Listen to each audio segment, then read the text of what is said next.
कि वो सुंदर वस्तु उसे मिल गई और वो उस वस्तु को बलपूर्वक तो माँ बाप ने संस्कार आडा आवे छे, बाकी जवाब देवामां तो हूँ छे ने तमारो बाप छुं।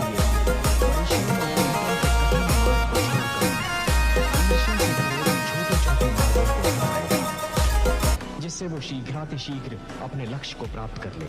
श्रम, चिंतन और ज्ञान का लंबा मार्ग तो माँ बाप ने संस्कार आडा आवे छे, बाकी जवाब देवामां तो हूँ छे ने तमारो बाप छुं।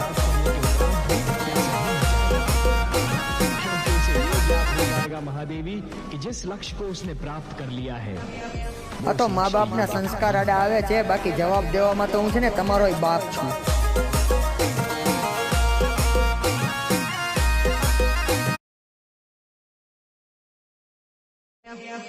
तो माँ बाप ने संस्कार आडा आवे छे, बाकी जवाब देवामां तो हूँ छे ने तमारो बाप छुं।